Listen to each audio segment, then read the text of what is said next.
Awesome. Welcome back, everybody. This is session 2 of a Taste for the Journey to Freedom series. Welcome back. Hopefully you've seen session 1. If not, check back in. There's some information for you. But this is Janelle, and I'm Kelsey, and we're excited to get into this information today. Today we'll be talking about expressing our feelings. Like the ground rules that we talked about last week, this is a very important thing for Journey to Freedom. For me personally, feelings are so essential to how I interact with others in my world. The more that I know about what feelings I'm feeling, the better I can interact with coworkers, friends, and family. And not many of us have the space to kind of dive into that. So I have seen Journey to Freedom over and over again provide people the space to express feelings that maybe they thought weren't okay to express, or maybe that they didn't even know that they had. So we'll talk about a few things within that. Supplies that you'll need. Remember to have the interest sheet out today before you guys start talking and after, so people can sign up if they're interested. The group guidelines, each group will need one, and then each group will also need the feelings chart. So in the front of the group, whoever you've chosen who will be introducing the topic today, they will start by introducing, again, what you're doing in the moment, talk about Journey to Freedom, and then talk about the series that you're doing right now. If you have somebody who has taken Journey to Freedom, this is a great time to have them tell a short testimony about how it impacted them, or a story. But keep it short just so that you can get to the rest of the information if you need to. But this is a great time for that. And then also announce the start date that you have. Just remember to keep that on the minds of the students so that you guys are ready when it starts in after the series. So from the front of the group, show the group guidelines, remind everyone of that. Those are still very important in this time.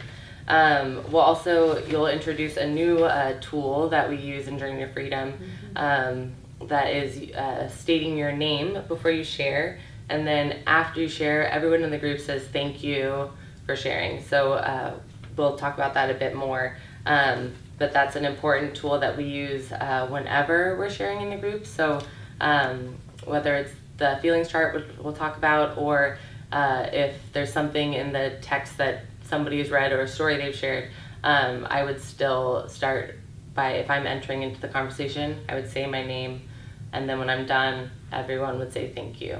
So that's an ongoing tool that we will use, and this helps people not hijack the conversation, interrupt. It helps people own that they're speaking about themselves, not somebody else. We find it to be a really great tool in a group setting to help people be able to have a safe place to share.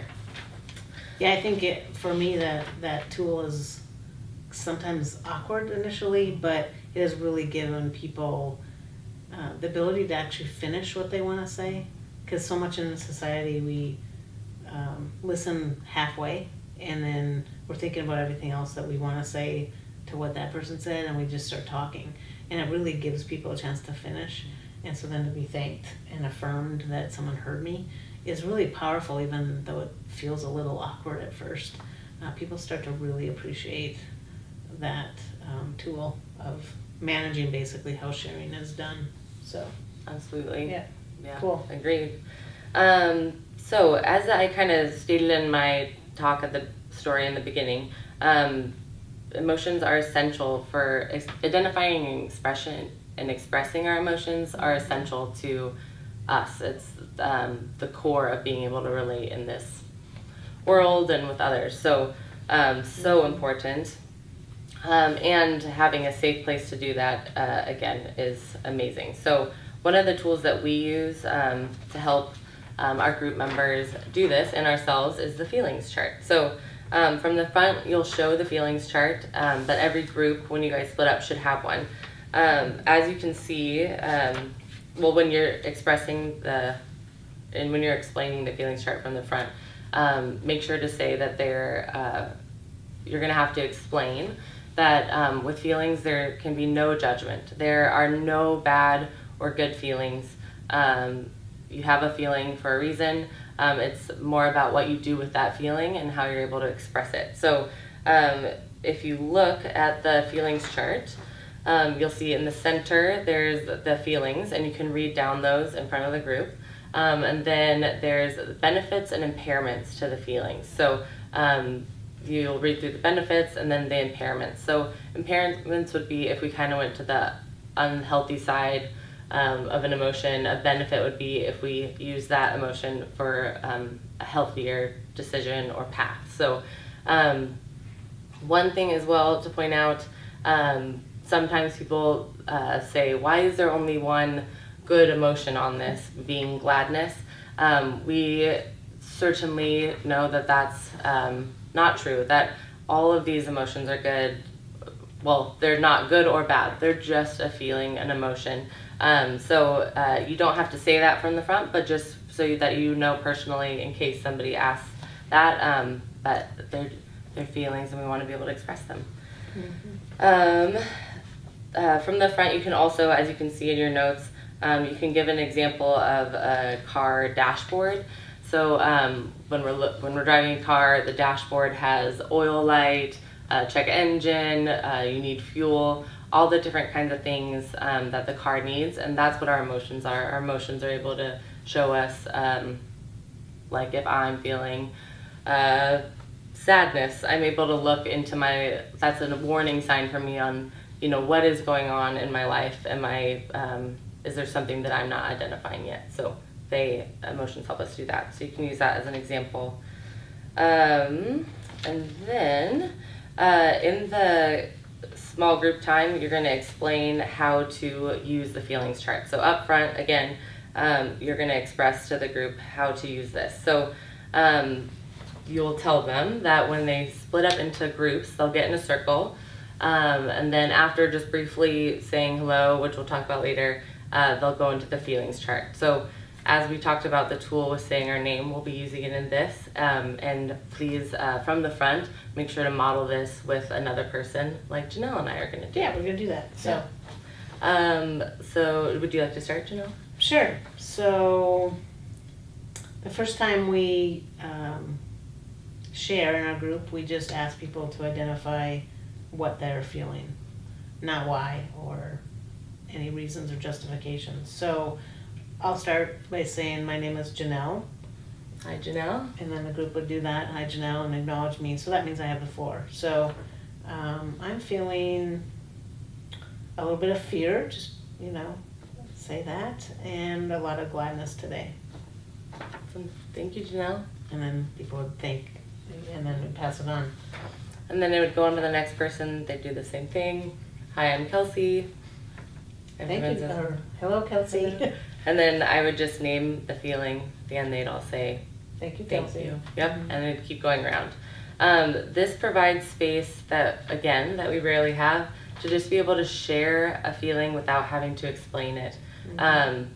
Actually, that was one of the most powerful things for me when I started Journey to Freedom was like being able to say, I feel hurt or loneliness or shame or guilt, and just be able to say that and then not have to explain to a group of people why.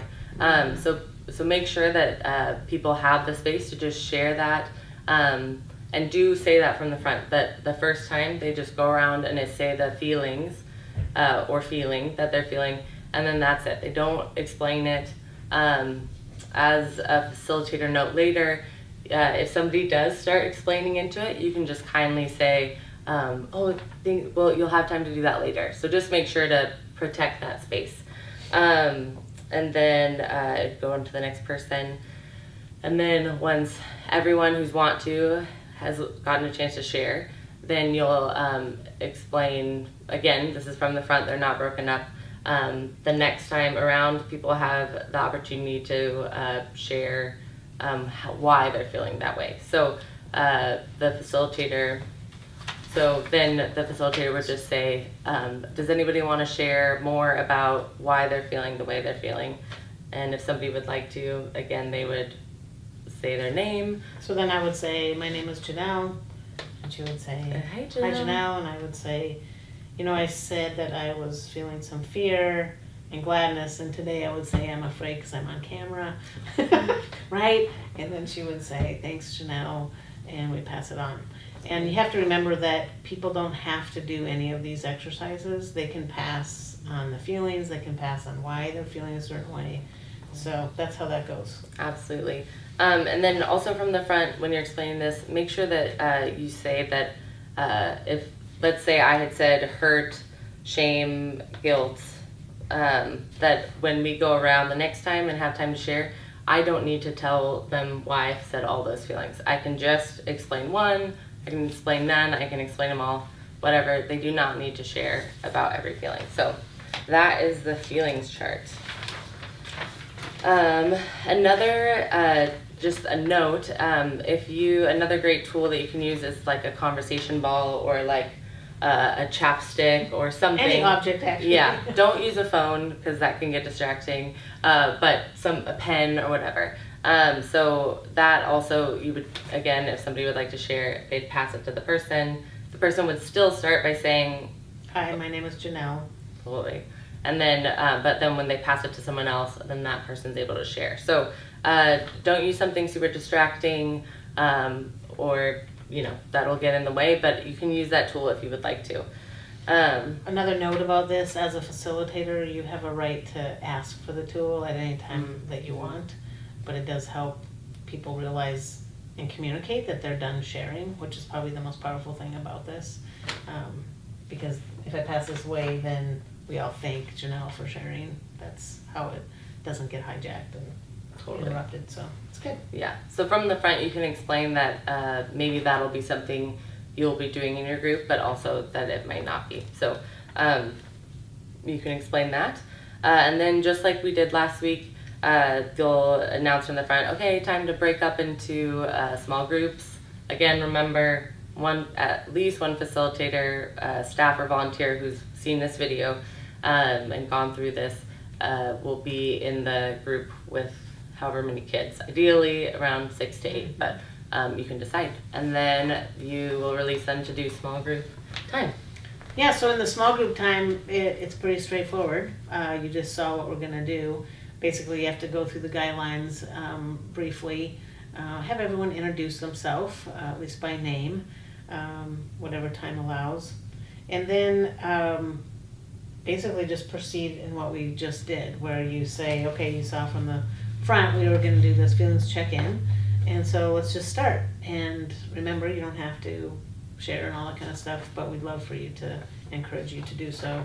And then just model it yourself. I would go first as a facilitator, that I'm feeling sad and glad at the same time today. That's where I'm at. And then they'd say, thanks, Janelle, and I would pass it on. And then again, the second round, as to why they're feeling, they'll have that chance to do that as well. So in addition to that, which you may not have any time, honestly, that's probably a lot. But if you have more time and you want to talk a little bit more, you can say, how did that feel to just even do that exercise? It's interesting for people to reflect on what that was like, or how hard it was to look at this chart and go, I don't even know what I feel, right? That happens a lot. Or they just want to go to gladness and everyone's glad. And maybe that's true, but there's also usually multiple feelings that we have in a day. So just ask them what they thought of the chart, what the experience was like, if you have time. And then just remind them that this is what happens in group. This is a taste. Every week they actually do this exercise as they meet those 8 weeks, if they choose to be actually in a Journey to Freedom group that's being offered after these tastes. So make sure you close with that invitation again, that they can jump into a Journey to Freedom group and pass the sign-in sheet around, or tell them where to sign up or whatever. So that's as simple as that. Remember how much time you have, and make sure you talk to your teen late night director as to how much time is given to the front or to group. And if you have a really large group, say you have 15 or 20 kids, you may not have time to go all the way around, or you feel like your group is getting restless and can't handle that, because honestly, a small group really is 10 people or less, and this is the most powerful tool in a small group. So when you get bigger, it'll be more challenging, but I think there's still value in giving kids a chance to see what it'll be like in a small group. So you'll have to adjust and flex, but thank you for being so interested in this and giving kids a space to express themselves. And I hope that you find this very enriching yourself, just to hear what the kids have to say. Absolutely. And a reminder, make sure that you have the ground rules on the ground right in the middle of your circle. Yeah, that's good. That you as a facilitator, again, are in charge of creating that physical, emotional, spiritual safety. So if the ground rules are being not met, kindly remind the students to do that. So Yeah. yes, Great. thank you, Janelle, and Thank you. thank you all. Have fun.